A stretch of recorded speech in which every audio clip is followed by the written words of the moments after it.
I can't believe I misread that on the side of the road. We might could have made it if we'd have realized that.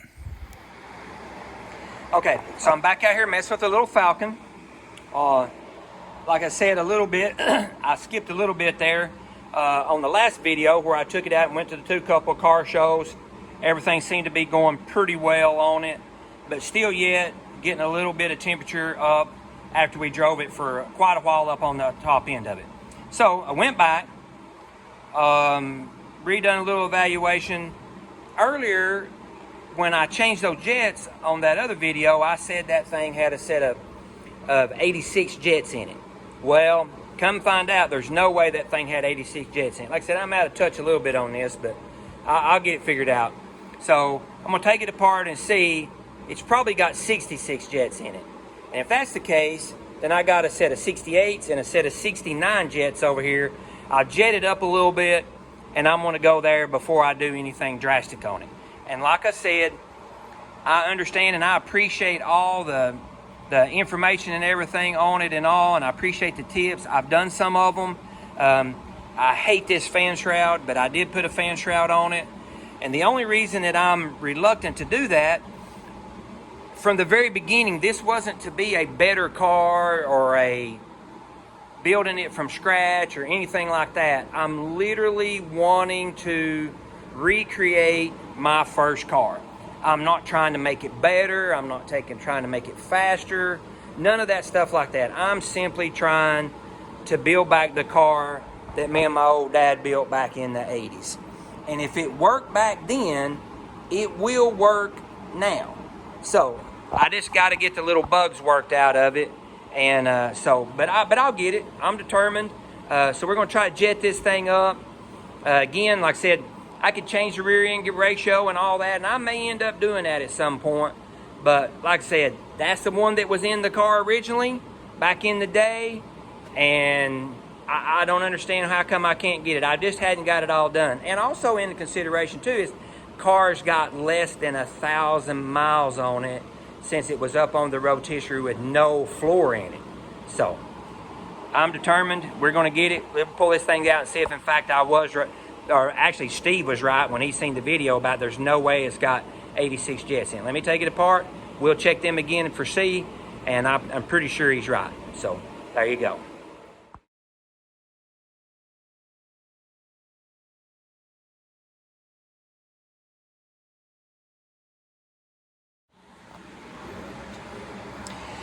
Well, isn't it funny and sad how different things look when you're not on the side of the road? So, got this jet out. Get out here we can see it. Hope you can see that. That is in fact a 66, not no 86. I should have known better. So, like I said, I got a set of 68s and a set of 69s. Got from my old buddy from Hot Rod Guy Garage. It messes with Mustangs. That's actually where this engine come from one of his buddies there. So I'm gonna put them 68s in it I got from him in it and see if that won't help it. Wow, can't believe I misread that thing and should have known better. I was just frustrated and disappointed because the car was having issues and I just wasn't paying attention. So that's what happens when you when you get excited. Alright, so you probably can't see that, maybe you can. But that's a 68. Oh my goodness, I still can't believe that. So I'm gonna go up 2 sizes on it, put the 68s in it, and see if that's not gonna help me out there then. Alright, let's see what we got. I crank this thing up before I go get my lunch, and then I can drive it tonight or in the morning. We'll see.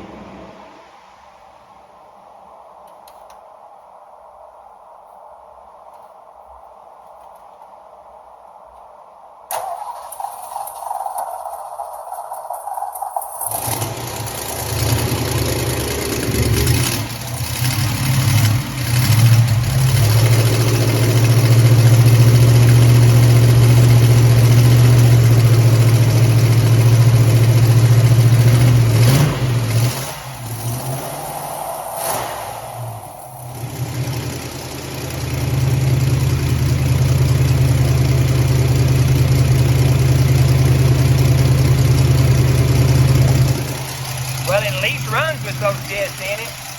Gosh, I hate that exhaust leak over there. I gotta fix that bad. Alright, so we'll let it run here a minute and see.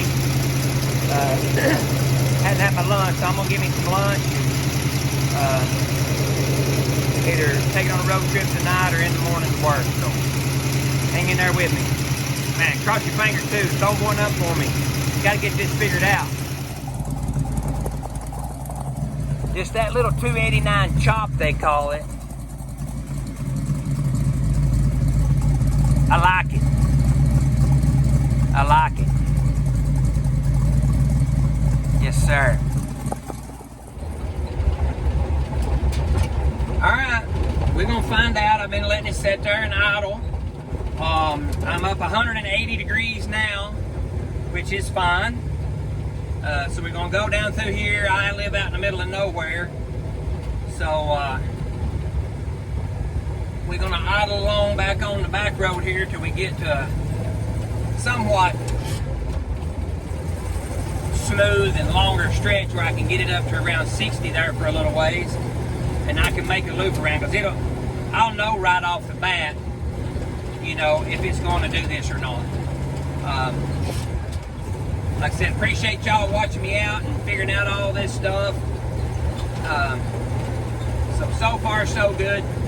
Still not discouraged at all, because again, you know, did put this thing together in 5 weeks and got less than 1,000, probably got close to 1,000 miles on it now.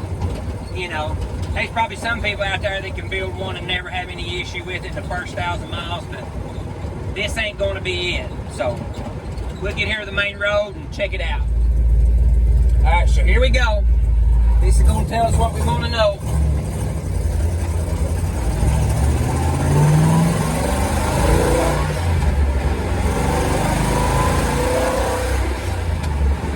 I'm shifting the car about 4,000.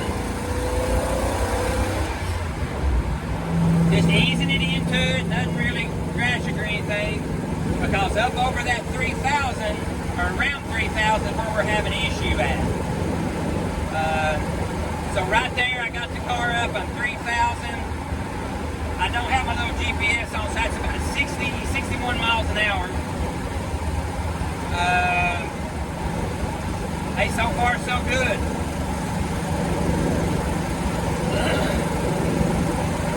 We'll hang on here in a minute.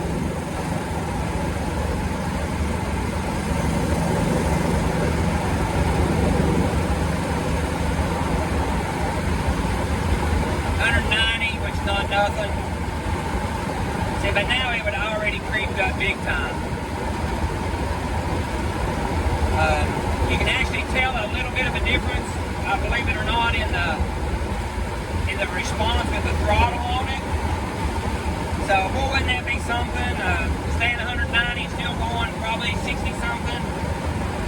I should have hooked my GPS up here. Oh, it's off in the floor. Can't get it. But I know I'm running over 60 because I'm running over 3,000.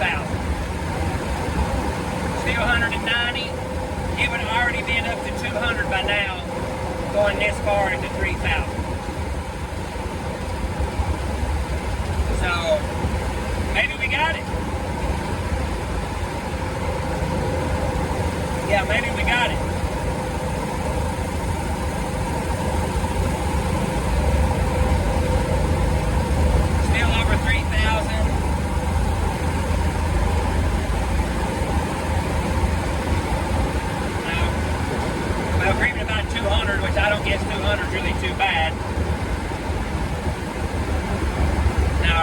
Before was, if it done that and you slowed down, the car wouldn't cool off. It wouldn't go back down. So let me go back down here. I'm about 2,200 RPMs now. Let's see if the car's going to cool back off a little bit. Still around 200.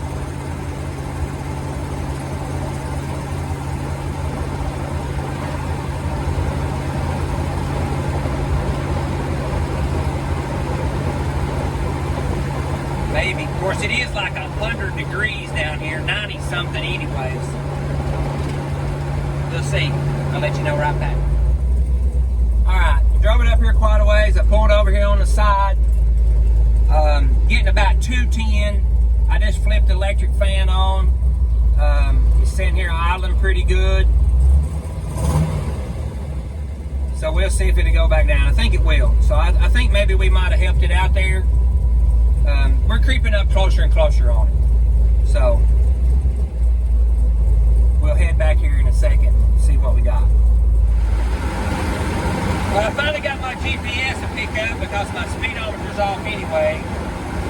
So at 3,000 RPMs, we're turning 60 miles an hour, maintaining about 205 to 210 on the temperature.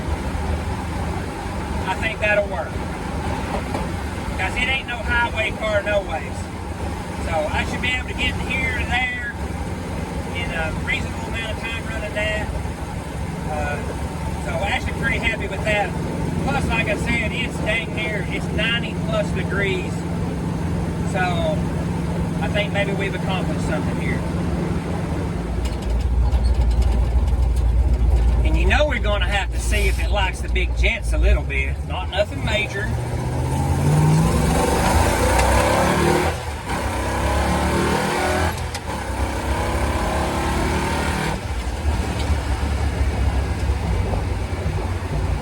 Well, I think that's acceptable. Really, if you ain't got an old car, you need an old car. Because they'll just bring a big old smile to your face. I ain't kidding you. Because I got one. You can't see it, but it's there. Well, after all that mess, we're sitting here idling about 210. That might be a little bit much for it, but we're getting that way. I think that'll work. At least I won't be afraid to get out in it and take off now. So, and also, I noticed before when we first had this thing up, we had a little bit of that that blue stuff coming out this side over here, but I guess it's all sealed up now with all the driving and everything. Like I said, little thing's probably got about 1,000 miles on it now.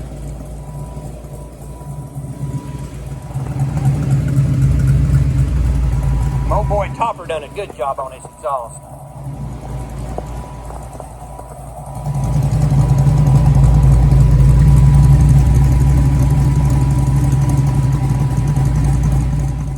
Since I made this video, I've changed the jets 2 more times actually. I'm plumb up to a number 72 jet now. I put a little quick post on it there. I think the 72s is good.